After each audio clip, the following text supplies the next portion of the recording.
at some point along the way, I hadn't thought of God for 25 years at that point. Physicist Al Drucker was piloting a small plane in a blizzard over the mountains, his fuel tank showing empty. I suddenly turned to God. God, if you're anywhere around, please help. I don't want to die. Al Drucker is 88 years old, but decades ago, as a young man in danger of losing his life, Indian holy man Sri Satya Sai Baba saved Drucker's life, even before Drucker had ever met Sai Baba. This fellow, the first thing he said is, boy, you can thank God that you're alive, because there is no way you could have survived through that storm. He said, how did you get here? How did you find us? I said, well, there was a ground controller that brought me into this field. He said, ground controller? There are no ground controllers anywhere near here. Drucker says the soothing, gentle, guiding voice saving him from disaster was Sai Baba. A young man came up to me. He said, excuse me, sir, is your name Drucker? I said, yes. How do you know me? He said, well, I've been sent by Swami. Swami has told me to ask you to kindly write up your aircraft story, how Swami saved your life. Welcome to Sojourns, and to a lengthy, multifaceted interview with Al Drucker, interview number 5, in which Drucker recalls in minute detail how he was saved from utter calamity by Sri Satya Sai Baba while flying through a violent storm. Also in this interview, more details regarding other legendary events in Drucker's life, including how Sai Baba's hand guided Drucker as a Jewish child in Germany to flee the Nazis at the start of World War II. This interview was recorded along the Gulf Coast of Florida in 2013. Well, I was living and working at Esalen Institute in Big Sur, which is sort of, they call them growth centers in those days. And I was teaching a course that lasted for about a month, and then I'd be off for 2 months after that, and typically went to India in those days, and then come back for the next time. And so the workshop was just over, and there were some other workshops going on at Esalen. And a lady came up to me, and I recognized her from, she was the companion of a teacher who was also doing a workshop. Mm-hmm. And she told me this, what I thought was a really fanciful story. She said, I understand that you're a pilot, and you may be going off somewhere, but I wonder, I haven't flown for a long time, she said, but I'm actually instrument rated. And so she wanted to go flying. And she heard about the Sierras, and the Sierras were about 100 miles away, 90 miles or so from the coast. And if we could just kind of go exploring in the Sierras, flying there. We went to the airport. And it was kind of a windy, blustery day in December. No snow, but not a pleasant day for going up in a small plane. Mm-hmm. We didn't check on weather because you could just look up and down the coast as far as you can go, look, and everything looked fine. And we're just heading off to the Sierras. This was a fairly fast plane. We'd get there in 45 minutes, 40 minutes or so, and kind of tool around a little bit. In those days, you could fly very low onto the mountains. There were no regulations that kept you from doing that. So it's always fun to go flying around the Sierras. And we headed off to the Sierras. Unbeknownst to us, there was a massive Arctic storm coming in. If we checked the weather and filed a flight plan, of course, we would have known about it and wouldn't have gone there. But it was already in that area, which was not visible across the coastal range. There was no way of seeing what was happening off to the east. But it had already sort of come in there. And about 20 minutes into the flight, we were surrounded by a lot of huge clouds and weather, clearly weather coming in, and lots and lots of lightning between clouds. You know, up at the at altitude, there was all this electrical activity. Did you ever think about turning around and going back? Yes, and I turned to her, and I was doing the flying, and I said, "You, when we get to the Sierras, you can fly around, but you might want to have me pilot it while you look out the window and enjoy the sights, and then you take it back, and it looks like we're going to have some weather. That's perfect, because you said you're instrument rated," which I was not. I mean, I've flown on instruments plenty, but I was certainly not rated, you know, for extended flights and going from point A to point B on instruments. But I'm seeing all this stuff coming in, and we're sort of still in the clear, but it was all around us. And I said, I'm turning back. I don't see any point in going on. And as I turned around, I hadn't noticed it, but the weather was behind us as well. And we were just in a small oasis of clear seeing, and then we were in the soup, in the midst of it. And then the conditions changed very rapidly. There was a lot of wind shear and a lot of updraft, and at one point I actually had to put the airplane into a dive to keep from going too high, and topped out at about 19,000 feet, something like that. From about 10,000 feet, you're supposed to be on oxygen, and at 15,000 feet, if you've been drinking at all, if there's even a little bit of alcohol in your system, you're probably going to go unconscious. Well, so you're at 19,000 feet. 19,000 feet. It was. And did you have oxygen? 18.8. And I feverishly tried to get the oxygen going, and there was some trick to it. I hadn't checked it out. I've never been in that kind of. They took me around just to fly around the airport to make sure that you know, checked out in the plane for just flight purposes, but never thought of trying to get the oxygen going, and I just couldn't make it work. But I was in good shape, and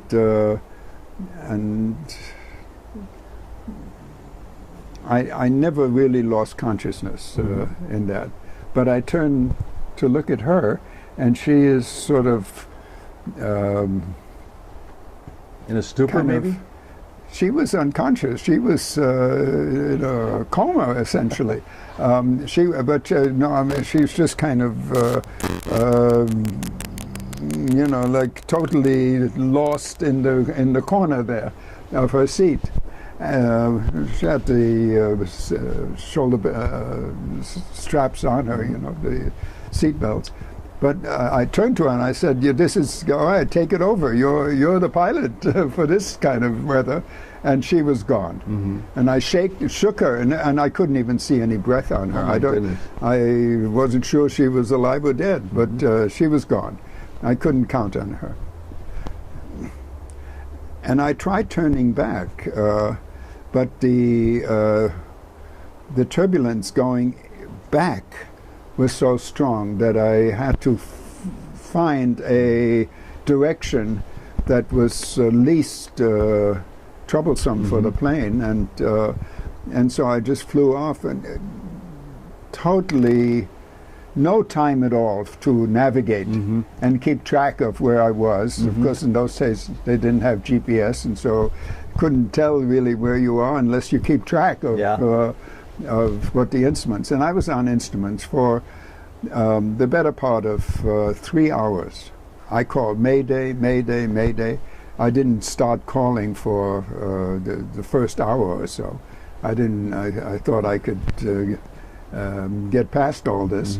But then when it looked like there was really no clear way out, I started calling for help, just to be vectored into some clearer air from the ground.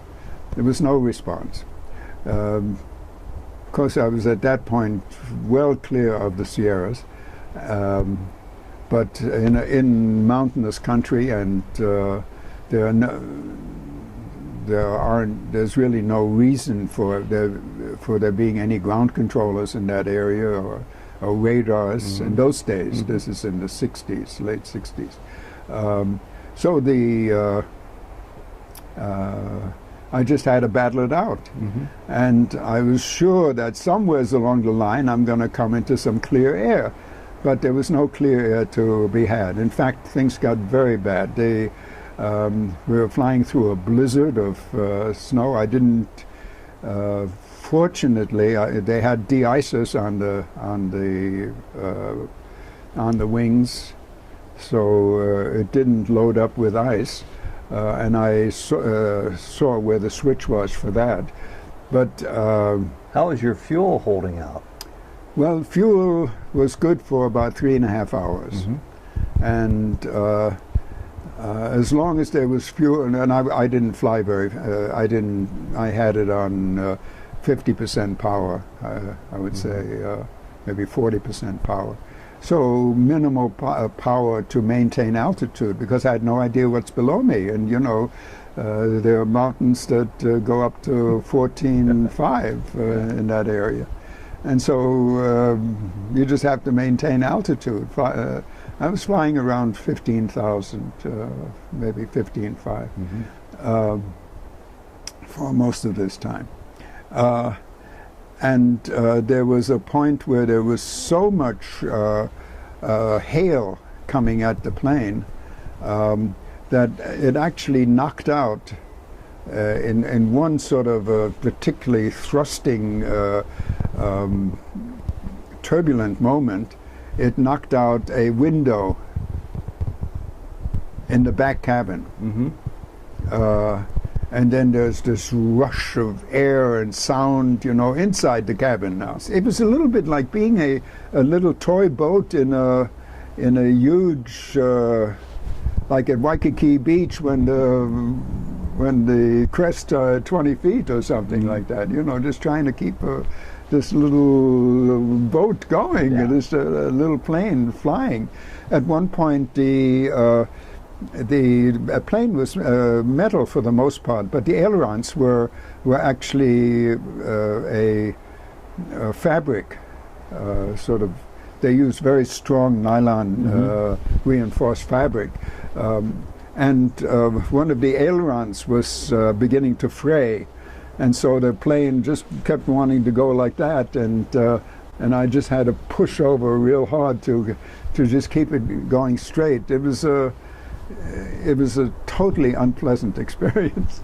And how fearful were you? I was... You starting to fear for your life? Fearful enough that some point along the way, I hadn't thought of God for 25 years at that point. I was brought up in a Jewish tradition, and that was... I was always pretty secular. I was a scientist, I went to the science. And so I suddenly turned to God. God, if you're anywhere around, please help. I don't want to die. I just don't think it's my time to die. And I had this prayer, and then at the same time I pulled back on power, because I could see there's like a little. The gas gauge, they had a double gas gauge, and one, when it gets to very low,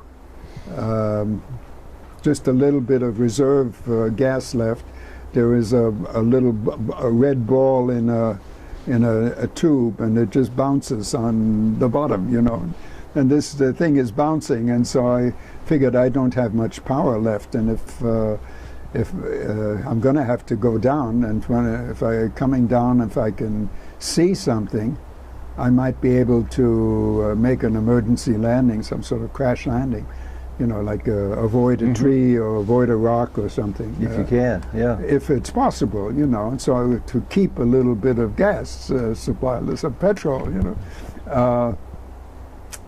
And that's when this prayer came. And I tell you, I hadn't called Mayday for at least half an hour at that point. I no sooner had set the plane up for a sort of a shallow, you know, set it up for landing essentially. Put the flaps out and slow it down, and I knew that I had to start getting down, and so I did that, and then that's when this prayer, and within a minute or so or less, I didn't have headphones on. In this plane, they had speakers on the back wall of the cabin, and suddenly these speakers came alive, and there was this voice, and at first I couldn't really hear it over the noise, and then it got louder and said, "Aircraft in distress, can you hear me?"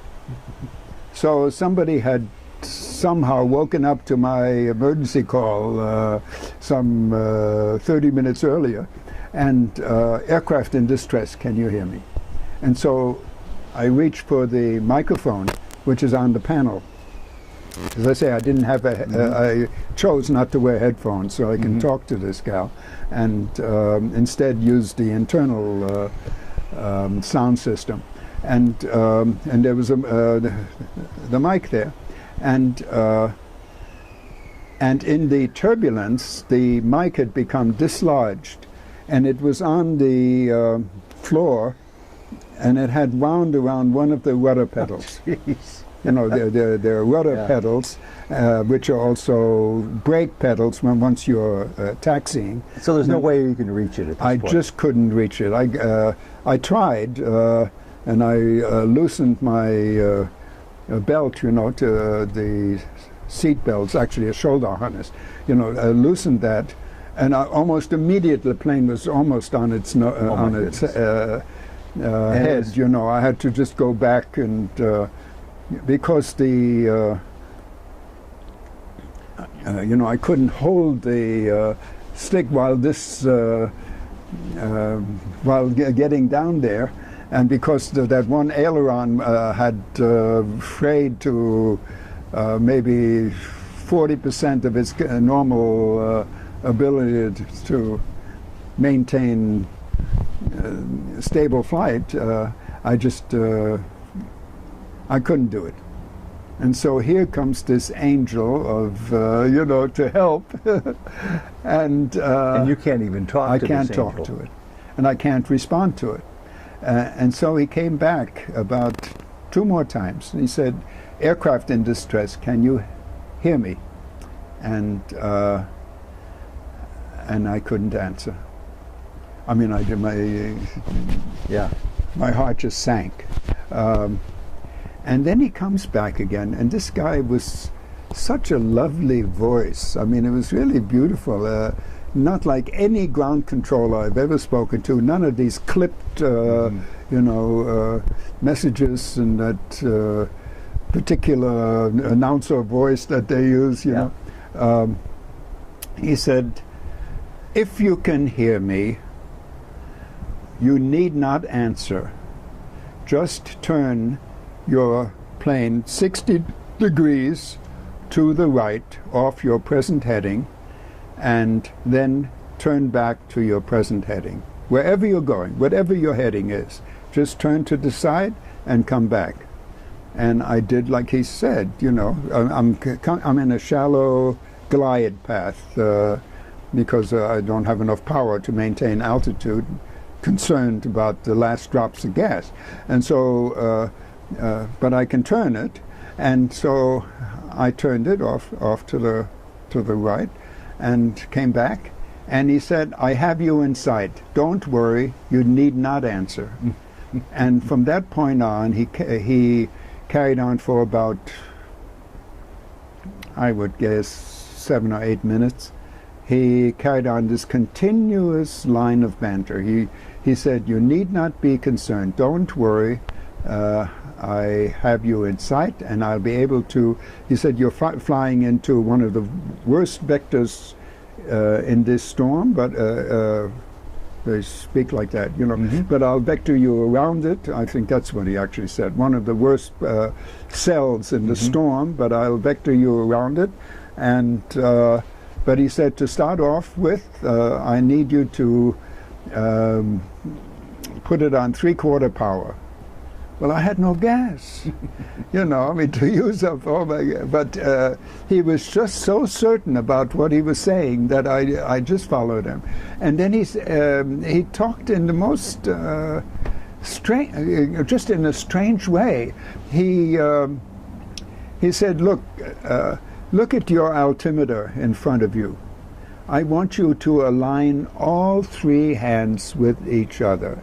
Now, nobody ever talks to a pilot that way, and particularly they don't even speak altitude. They always speak barometric pressure, and that relates to a particular altitude. But so he's telling me to align, which would have been 10,000 feet. You know, I want you to fly to 10,000 feet.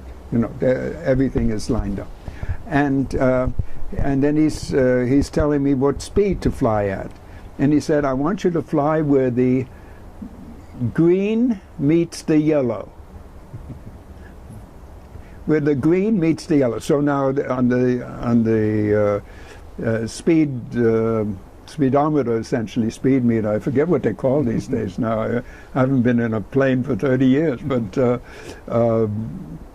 at least flying, you know, myself. Yeah. But it has a red area, and then it has a small yellow area, and then a green area, a large green area, and then another red area. You know, I mean, there's a range of speeds at which the plane will, where you can maintain altitude and maintain control at lower speeds. You know. So he says where the green meets the yellow, which was about 120 knots or something like that for that plane. No, it was much lower than that, maybe 90 knots, something like that. It's in knots generally, you know, which is close enough to miles per hour. Yeah. So, like that, all of this talk kept going, and he said, "Don't worry. All will be fine. I'll take you into a safe area."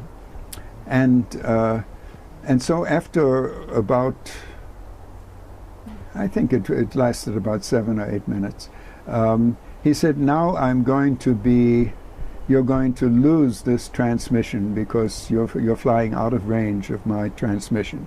But he said, "Just start a gradual descent. Cut back on your power to whatever he said, 35% or something like that, and start a descent."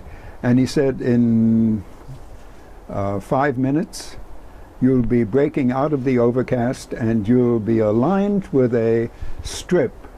And they have a tower there, and he said, if you can reach your microphone, declare an emergency and fly straight in. Normally at a strange airport, you'd make a loop around it. But here he says, then just otherwise, never mind notifying them, just go straight in. Goodbye and good luck. And that was the end of him.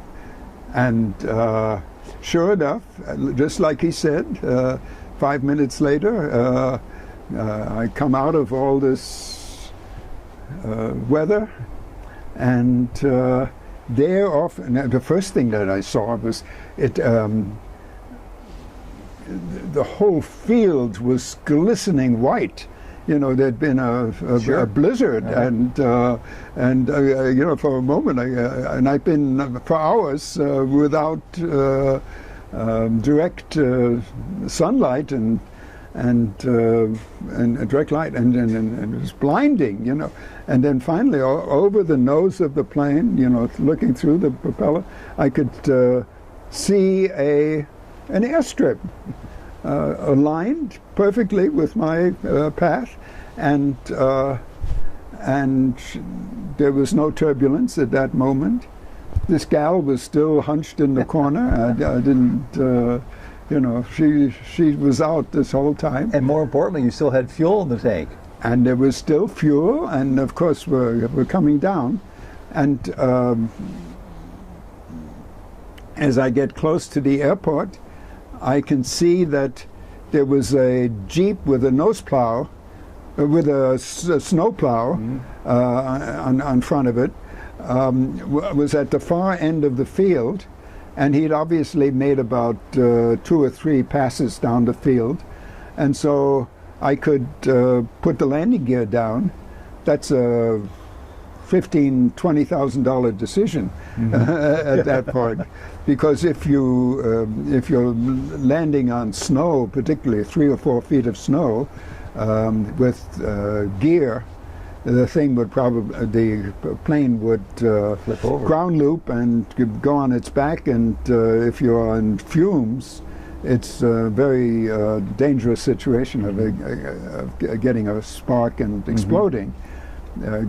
It's not a problem with petrol normally, but it is on when there's just very little left, and it's you know, it's in the tank is full of gas instead of liquid.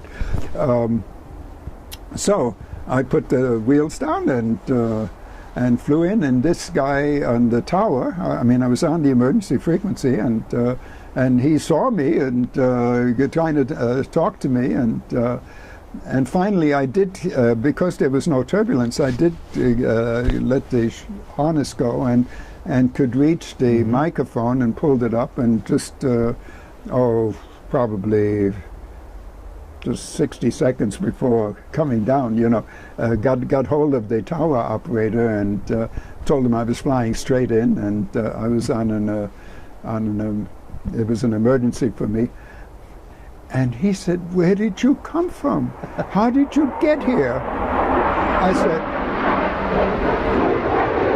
"Well, I'll explain when I get down." He said, "You better explain, because you don't have a flight plan." He says, we'll wait for this a moment.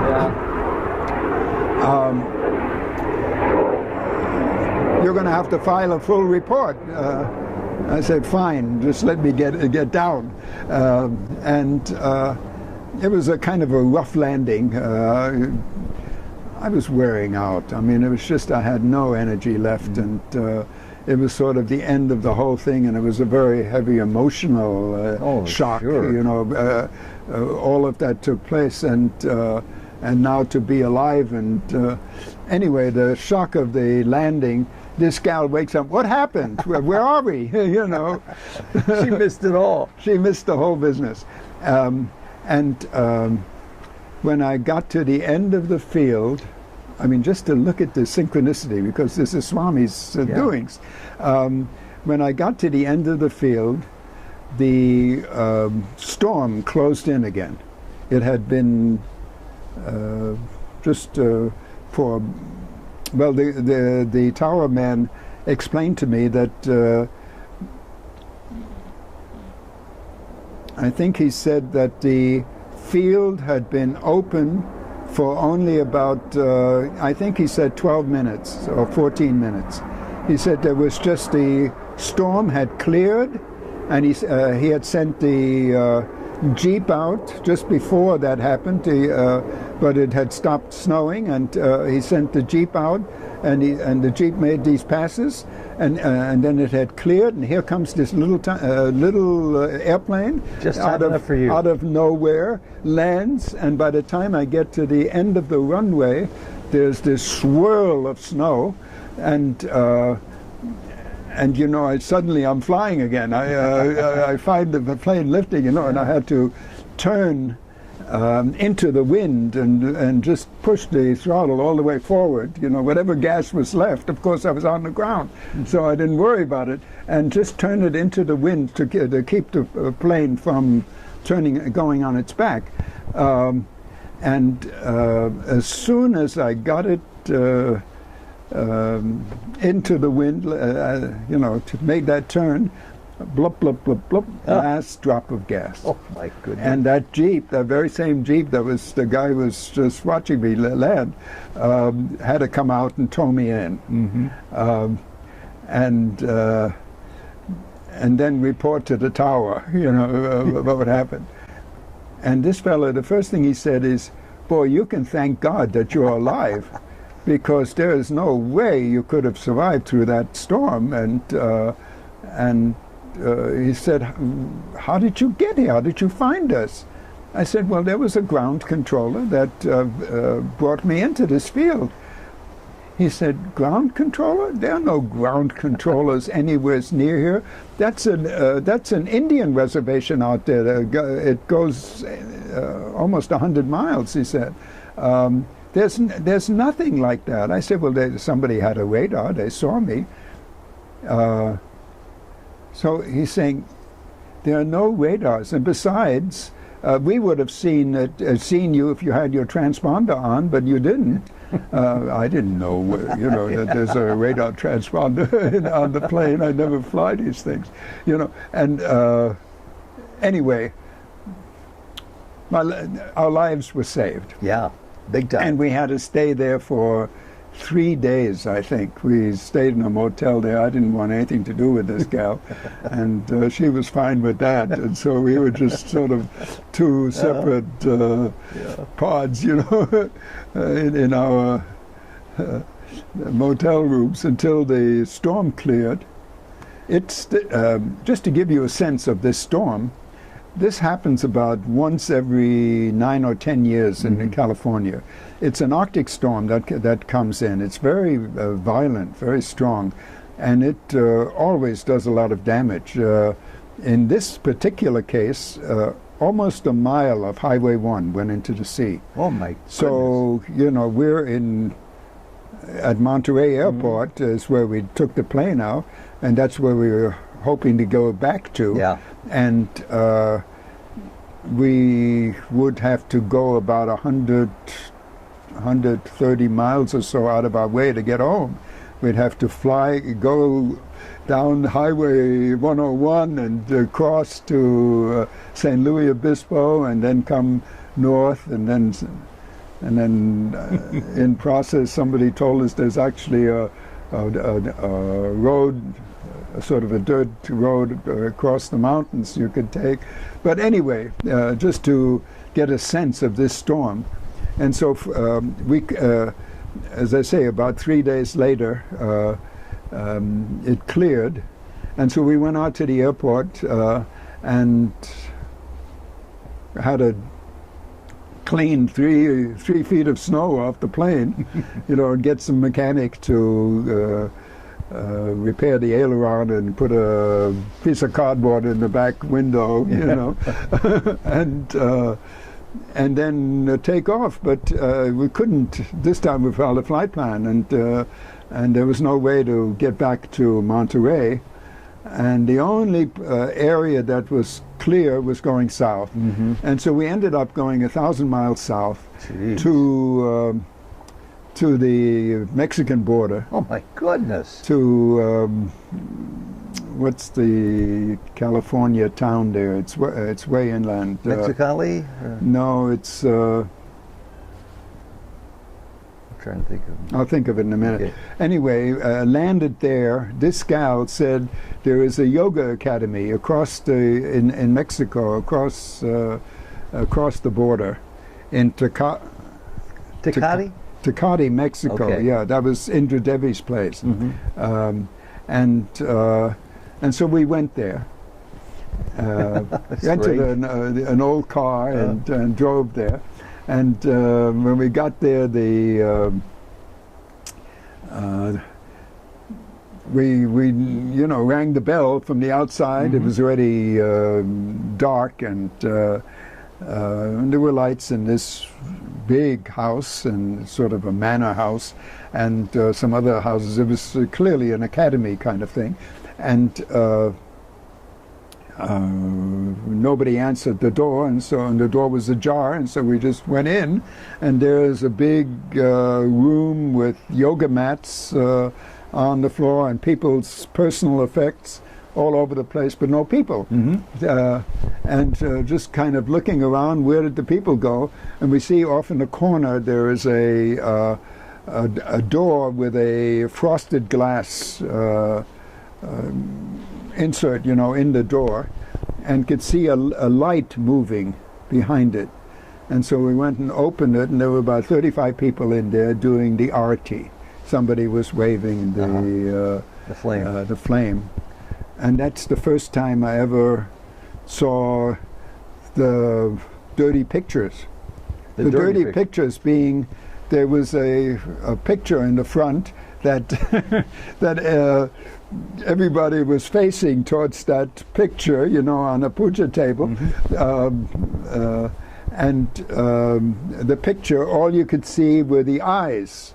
And the whole rest of the booty was over was covered with this dust, with this dirt, you know. That it was like that's what it seemed to me. I'd never heard of any of this before, you know.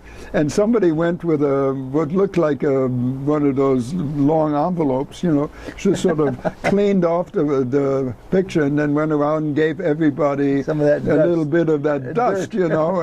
And what did they do with it? They put it in their mouths, you know. And I got some too. Well, we later found out this was so. When they asked us where we came from, and I had to tell them the story. And my friend, sort of friend, you know, heard the story for the first time at that time, because I didn't want to even talk to her about it after we got down. And they said, "Oh, that had to be Swami."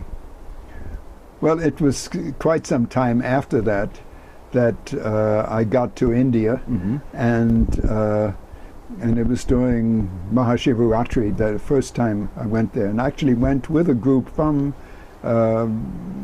Indra Devi's place. They were mostly Americans, and there were about 5 of us on the male side, and the rest of the group of about 10 or 15 were ladies on the ladies' side. And at that time, this was my first trip to India, and we had Indra Devi knew that this was Mahashivaratri, and so she made every effort to get out of, as soon as we got into Bombay, get out of there as fast as we could, and get down to Bangalore, and then go out to Puttaparthi. And in those days, it took a long time to get to India in the first place. You stop off puddle jumping, and so we were all jet lagging. There were a couple of 100,000 people at the ashram for Mahashivaratri, because Baba had announced that this would be the last time in which he gives birth to the lingam. And it would be an Atma lingam that he would bring up. And of course, the belief is that anybody who sees a lingam being born will be free in this life. And so a lot of people showed up. But when we got there, we reported to the office. There was somebody in the office, although the function was already going. And they gave us permission to be on the inside. The Purnachandra Auditorium had just recently been built at that time, and they had 35,000 people on the inside, and then all those doors are open on those garage doors that they have, and huge mass of people on the outside, and they had speakers set up for them. Well, on the male side, we had a couple of saber dolls who were told to get us on the inside. And so we had to climb over people, you know, to get to the inside. And when we got in there, the first thing I see is all these flags. There must have been 100 flags on both sides of the stage. And then there was this, Swami hadn't come out yet, there was this table set up for him with the swastika on it, you know, showing.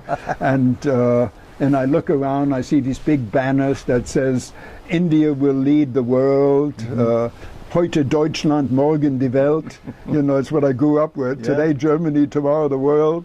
And there was this gate set up on stage that Swami would come through.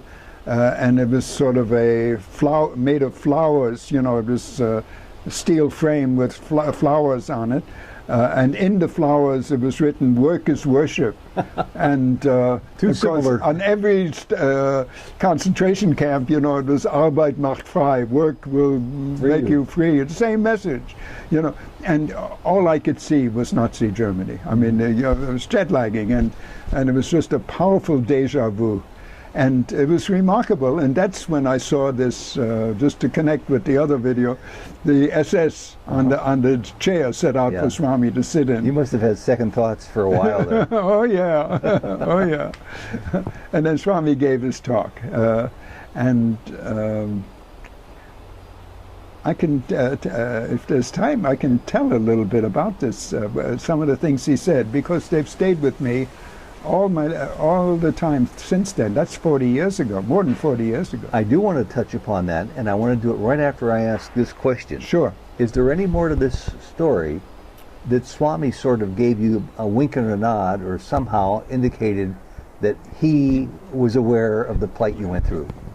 Before after the function in the Purna Chandra was done, which was almost within a half an hour getting started, you know, within a half an hour getting into Prashanti Nilayam and going to the office, what do they call that office? The admissions office. The admissions office. Right after the function, about 2 hours later, 3 hours later, the function is over, and I'm going back to check into my room, you know, that they assigned to me. On the way, a young man came up to me. He might have been 19 or 20. No, maybe a little bit older than that. Maybe in his early 20s, at any rate. He said, "Excuse me, sir, is your name Deraker?" I said, "Yes." "How do you know me?" He said, "Well, I've been sent by Swami." What? You know? This is my first time here. Swami doesn't know me. You know, he said, "Swami has told me to ask you to kindly write up your aircraft story, how Swami saved your life during this airplane incident you had." He said, as it was happening, a number of the senior boys and teachers there, and myself included, he's the warden of the hostel that the boys were staying in. He said, while it was happening, Swami was narrating this story, how he came on, you know, came on the radio. And he said, I had to go save that man. He said, but he was out there, he was flying for his own pleasure. You know, it was too much. In harm's way. and going into the storm. And so I had to write it up for the college magazine. And I did. And someplace I have a copy of that. So that was Swami's way of letting you know that he was not only part of it, he was the orchestration behind the whole effort to save your life. Yes, that's the first time. And then even the same day, you know, I told this story before, so I'm not going to tell it again, but you know, they put me in with this Indian man. That's right. And this, obviously a villager. He was so poor, you know, he, as it turned out, he had woven his own cloth. And as it later turned out, 3 days later, when he finally spoke to me in this perfect Queen's English, you know, he was actually had been a minister in the central government. He had a PhD from the London School of Economics, and Swami had saved his life. Swami had saved his life during the London Blitz. And he was making payment back to Swami by being a dutiful student to Swami from that point forward. Exactly. Living with no attachments. No attachments to anything, it sounds like. No, in fact, he had his parents had been killed by the British in that famous massacre in Amritsar when the Congress Party illegally had this big meeting of several 10,000 or more of the Congress people, and the British came in with machine guns and killed, I think, about 1,000. That was in the late 1920s or early 30s, and he was brought up in Mahatma Gandhi's ashram. It's an amazing story. I mean, and you know, and he asked me to tell the story. And, how did I get there? And I told this story of flying this plane. And he said that had to be Sai, no question. I said, well, it appears that way from what this young man was just telling me. I mean, you know, I still couldn't quite put it all together. You know, I have a scientific mind. And a couple of final threads about this. That young man hadn't heard that story elsewhere because you had already spoken about it when you were in Indira Gandhi's. Oh no, Indra Devi's. Yeah, but place. there was no way you could have. So nobody from anybody from but Swami, and he didn't know the whole story either. I mean, because Swami didn't tell. He only told about how he saved this this man who was in trouble in a plane. And another thread was, it sounds out like this is the first time you became aware of Sai Baba. I guess I thought you've been around Sai Baba since the time you were 23, and that's obviously impossible. But you mentioned that when you were at Esalen, in Esalen, that you had sort of abandoned your spiritual upbringing, and you didn't have any real strong beliefs in God. Well, and that you turned to God only in a moment of near panic in the plane for the first time. And you did. It sounds like you didn't know at that time about Sai Baba. I actually did, and I could just tell you how I happened to know. Is I was I don't know if I had told this on your videos before, but I was you know, I was living at Esalen and working there, and there's a big facility with lots of washing machines and dryers, the laundry room. And I was doing my laundry, and then waiting for my load of laundry to dry. There's a free box, and in that free box, people put things that they no longer need, but they think others might be interested in. And and just waiting to for my thing to finish, I reached in and found a book, and the book had the cover torn off, and. But I just sort of leafed through it. The rest of the book was fine. Apparently, there must have been a picture on the cover that somebody wanted, but the rest of the book was of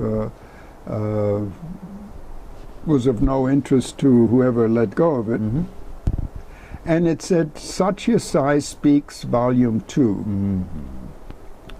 And it was obviously about some Indian teacher, some guru, because he was clearly speaking to people in his place, his ashram, as it turned out.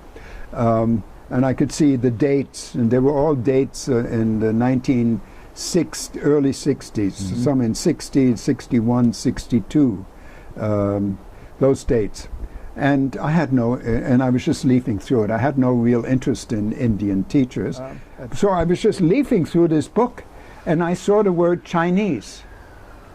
Now, what's this Indian teacher doing talking about Chinese? And so I had to read what he was saying to his people about Chinese. And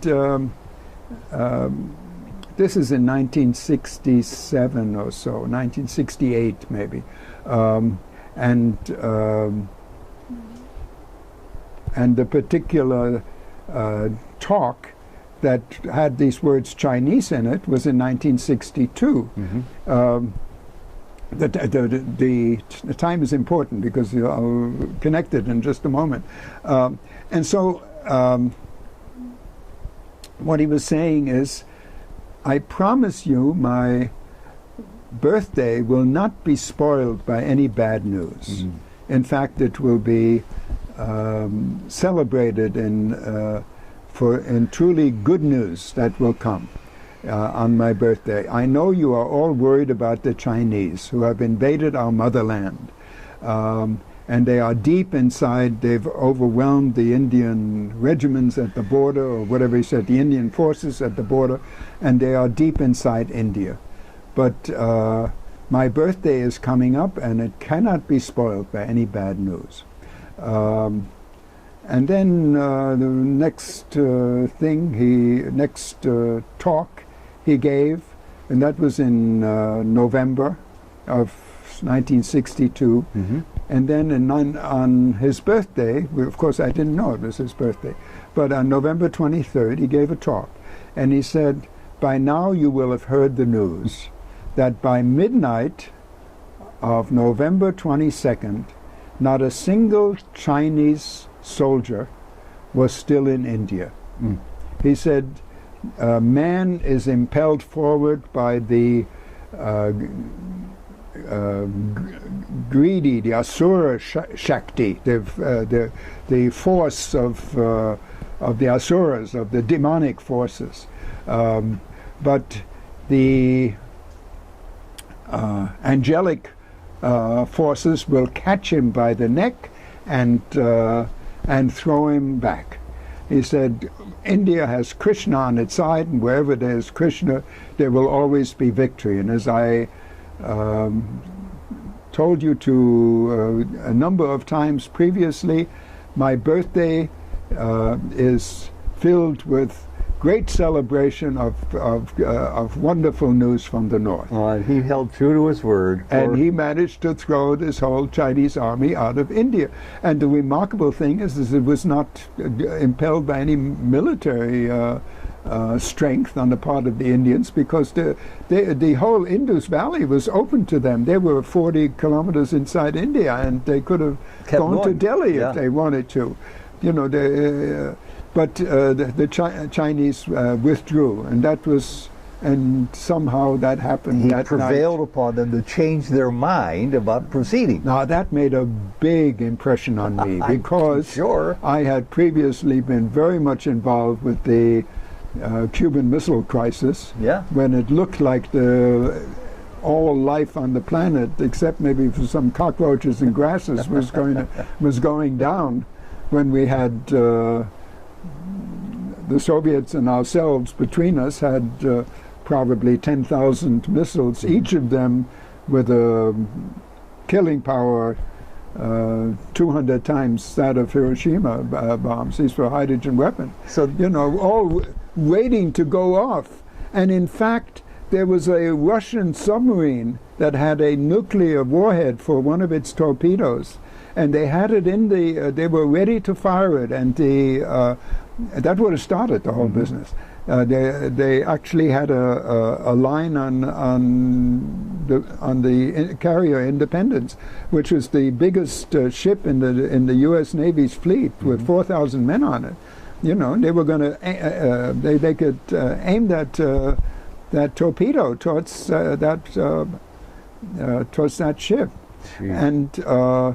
And the captain of the Russian submarine, this all came out 2 years ago. It wasn't known since 1962. Just now, people. It was a freedom of information thing. Apparently, all these KGB files had been translated and then declassified. And it took 3 different officers to approve of the use of this weapon, and 2 of them had agreed to it: the commander and the you know, his number one man. Mm-hmm. But the missile officer wouldn't agree to it. No matter how they tried to persuade him, he wouldn't give them his key. And that torpedo didn't get fired. It was at the time when the Russians were trying to break the quarantine, as it was called, right. you know, Yeah. and during the, well, the fact that, you know, and I knew it was called MAD, you know, mutual assured destruct. And neither side could stand down. There was no way, because then there was the possibility of a first strike, and you couldn't respond to it. And so it was a hopeless situation, and the Russians at that point were, I'm discovering this book, you know, at that point the Russians already had 3 submarines on station about 200 miles off the coast of Washington, and 200 miles, but still on station, and they had 16 warheads in each submarine. Could have been there in minutes. Yeah. Yeah. And so night and day, you know, it could happen any moment. Yeah. And well, this is what I want to talk to you further about. but let me finish because I forget.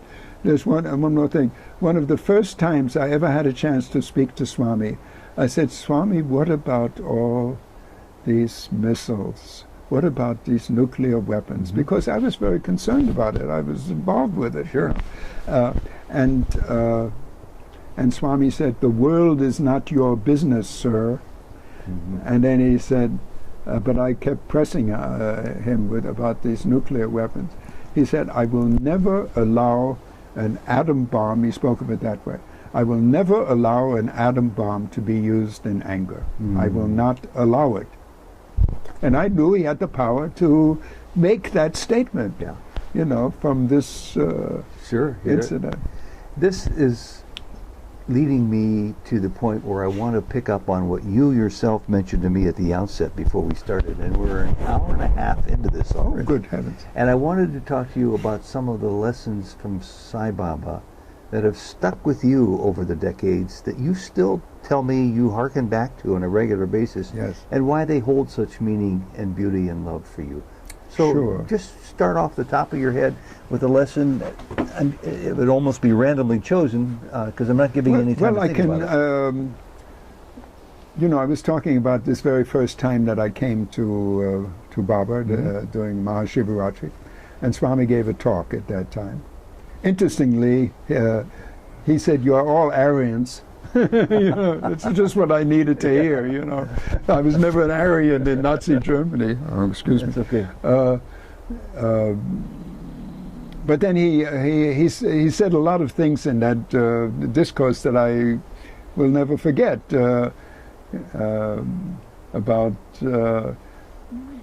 He said, to discover this avatar, you have to come close. Don't just hear about it. Come and experience it, but experience it close. The place you can experience it is in your heart. That is the place to discover who this avatar and who you are. You know, he said many things, but one of the things that I particularly remember is he said the bird of liberation flies on 2 wings. One is viveka, and the other is vairagya. He said, now let me explain what that means. Viveka, of course, means discrimination. Vairagya means renunciation. He said the best way to see it is in the way that Shankaracharya back in the 6th century spoke of it. He said, Brahma Satya Jagat Mithya. What that means is Brahma, which is the absolute. We might translate it as God, but it's much bigger than our concept of God. It's not the creator God, it's the totality of all there is, you know. Brahma is truth, and truth is Brahma, what that means is that truth is that which never changes, that has all power, all knowledge, all everything. You know, it is what is.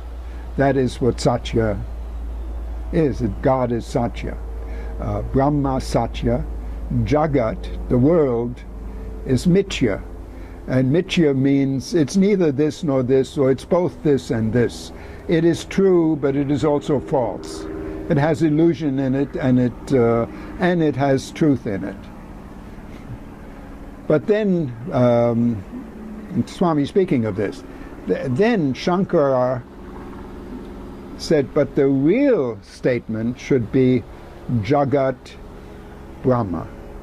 The world itself is God. Okay?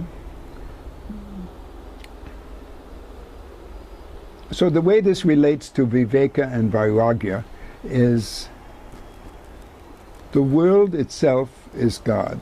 So everything we see, we don't see as God. And so you start off with discrimination. Not this, not this. This is not it. This by itself is not it. Neti, neti, neti. And that's a famous Vedantic statement. Not this, not this, not this. You keep denying. Now the way the Course speaks of it is you deny the denial. That the world itself is a denial of truth. Mm-hmm. And your job now is to deny the denial. Mm-hmm. You can't speak of what it is because you don't really know. The mind doesn't have the capacity to speak of what is, but you can definitely speak of what it isn't. Right. You know, and so you can deny that isn't, which itself is not really true. That's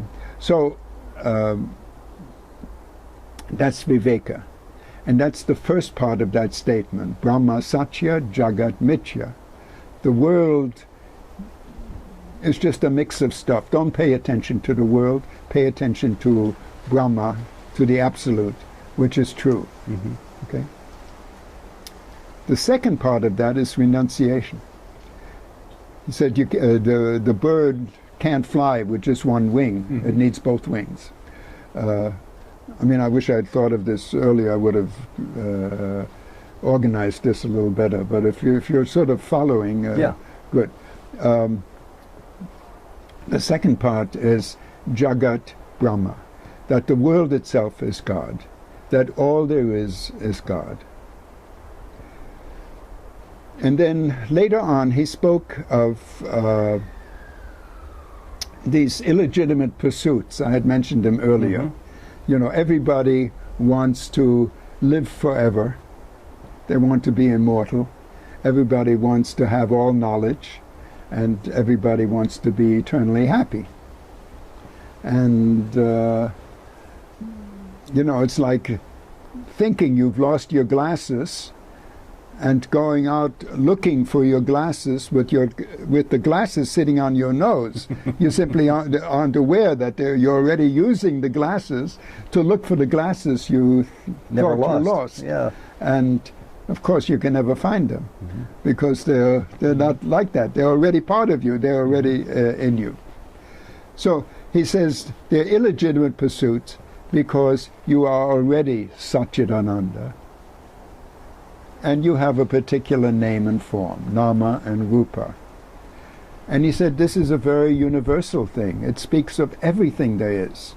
Everything, without exception. Everything that you could possibly imagine. Everything that you can ever experience sensorily, you know, through your perceptions. Everything you can think about. Whether it's dream or whether it's your waking state. Everything is these five things: Sat, Chit, Ananda, Nama, and Rupa. Sat, Chit, Ananda are eternal. They are the divinity. Okay? Sat is pure being. He said, you're so busy trying to learn things, but being gets lost in becoming. Mm-hmm. Don't go running after becoming.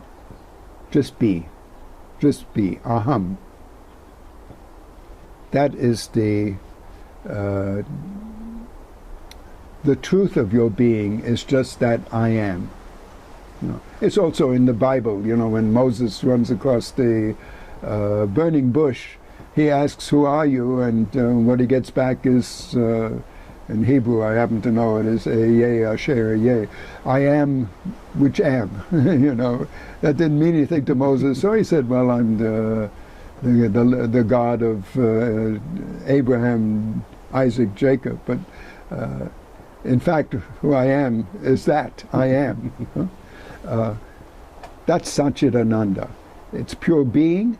Chit is pure consciousness, has all knowledge within it, and it is Ananda. It is pure delight. It is pure happiness, pure love.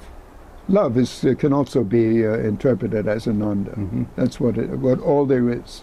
Okay, these never change, and therefore they are truth. Nama and Rupa is subject to time and space. They change. They're simply clothes you put on to Satchidananda. Mm-hmm. You are the Satchidananda. And then you have a Nama and Rupa. World, what we define as world, is Nama and Rupa without reference to Satchidananda, what it's made of. Mm-hmm. It's like talking about a wave without talking about water or the ocean, you know, as if it could be separated out.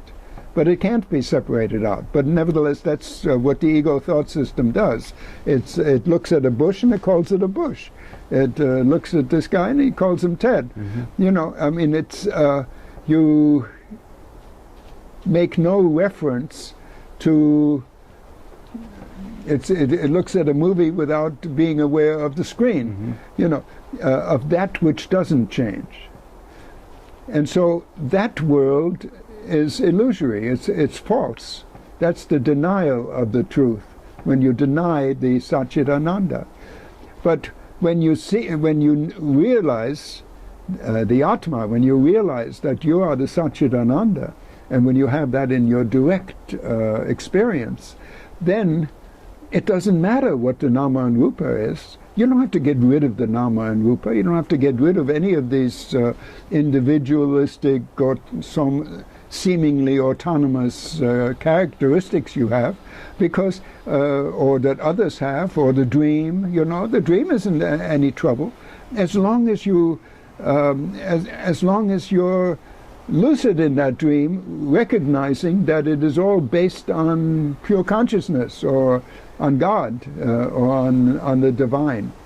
So that's what he was basically teaching. I mean, that was the gist of this